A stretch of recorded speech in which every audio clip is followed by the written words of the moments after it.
Hunter tried to mess with her scaredy cat bestie, Becky, so she started shaking the ladder like crazy, 2,000 feet up in the air. But she didn't realize all that wild shaking had loosened the screws holding the whole thing together. Once they hit the top of the tower, they started snapping insane pics like total influencers. But just as they were about to bounce, the ladder suddenly slid down and the screws popped out one by one. Next thing you know, Becky slipped and boom, she fell. Luckily, the rope held tight. She was just hanging there, 2,000 feet off the ground, swinging like a busted playground swing. If she dropped, she'd be toast. Hunter clung to the rope for dear life, trying to haul Becky back up. But then her foot slipped. That jolt made Becky let out a blood-curdling scream. Thankfully, Hunter got her footing back real quick. They teamed up, one pulling, the other climbing, and after some serious struggle, Becky finally made it back to the top. Before they could even catch their breath, they realized things just went from bad to worse. They looked down and froze. The entire ladder had busted off and crashed to the ground. Now they were straight up stranded on an abandoned TV tower, 2,000 feet in the air. No ladder, no way down. Hunter whipped out her phone to call for help, but of course no freaking signal that high up. They searched the toolbox on the platform and found a pair of binoculars and a flare gun with ammo. Just then, Hunter made a discovery. The post she uploaded earlier from the ground had over 300 likes, which meant there must be signal a little lower down. She typed out a rescue message, tied her phone to a rope, and slowly lowered it down, but the rope wasn't long enough. They never heard the message get sent. Hunter made a bold decision. She climbed out of the safety cage and lowered herself down the broken ladder, dangling in the open air, 2,000 feet high. Still not enough. She even let go of one hand, trying to drop the phone just a little farther. Becky could barely breathe from the stress. Hunter was running out of strength, but still no signal. She had to climb back up. Then Becky had an idea. If the ground had signal, why not send the phone all the way down? Hunter agreed. She put the phone inside her shoe, then took off her bra and wrapped it around the phone like a cushion. They tossed the shoe down from 2,000 feet, hoping the bra would protect it from the fall. But they had no way of knowing if it survived. So they waited and waited. Hours passed. Still no rescue. Clearly, the phone had been smashed on impact. Just when they were about to lose all hope, Hunter spotted someone at the bottom of the tower through the binoculars.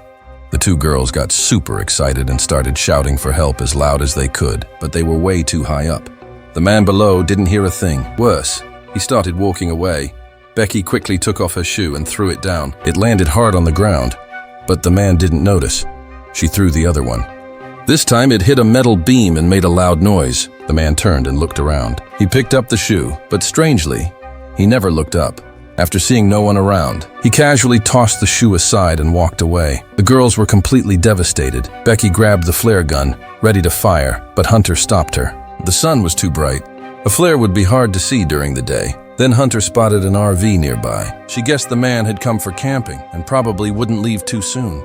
Becky agreed to wait. Finally, night came. They aimed at the sky and fired the flare gun. The bright light lit up the night sky. Sure enough, the man noticed the flare through the binoculars. They saw him looking up at the tower. Hunter and Becky were overwhelmed with joy. They thought, finally, rescue was coming. But what happened next shocked them to the core. They saw the man walking toward their truck, holding a metal rod. He smashed their car window without hesitation. The girls stomped their feet and panicked from above. Then he opened the door and got inside. The engine started. He was stealing their car. The two girls could only watch as their last hope disappeared into the distance, left stranded on top of a 2,000-foot tower, feeling more hopeless than ever. Now, all they could do was pray the thief had a conscience and might call for help after all. They waited all the way until the next morning, but still, no rescue came. This couldn't go on. They hadn't had a drop of water in over a day. They had to save themselves. So, Hunter decided to take a big risk. She tied off the safety rope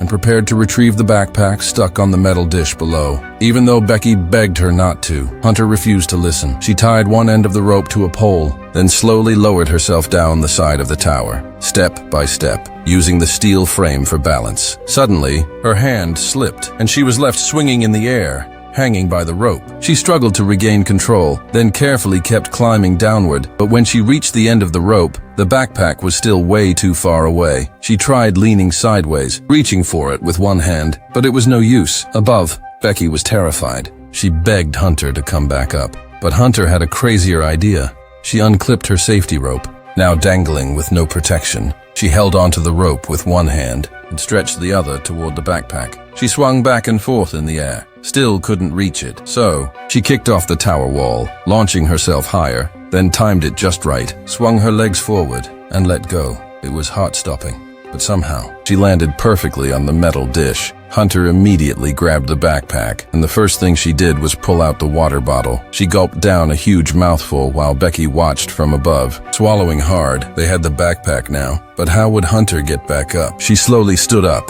steadying herself on the tower, trying to get as close to the rope as possible, then carefully reached out her right hand, but it was just out of reach. Then she had a bold idea. She stepped back, pulled out her selfie stick from the backpack, and used it to hook the rope loop. She extended her arm, trying to hang the backpack on the rope loop, but it was too heavy. She tried again and again. Nothing worked, just as she was about to give up. She finally managed to hook the bag onto the loop that gave her just enough length to grab it. Hunter crouched down, focused her eyes on the backpack, then jumped. She caught it midair. Becky gasped in shock from above, then quickly grabbed the rope and pulled with all her strength. Meanwhile, Hunter climbed fast, hand over hand, leg over leg. Soon, she was just below the top of the tower. Now, she only needed to grab the last bit of ladder, and she'd be safe. But right at that moment, something went wrong. Hunter's arms gave out. She lost her grip and began to fall. It all happened so fast. Becky stood frozen in horror. She couldn't believe what she just saw. Tears poured down her face as she slowly leaned over the edge, ready to face the awful truth. But right as Hunter was falling,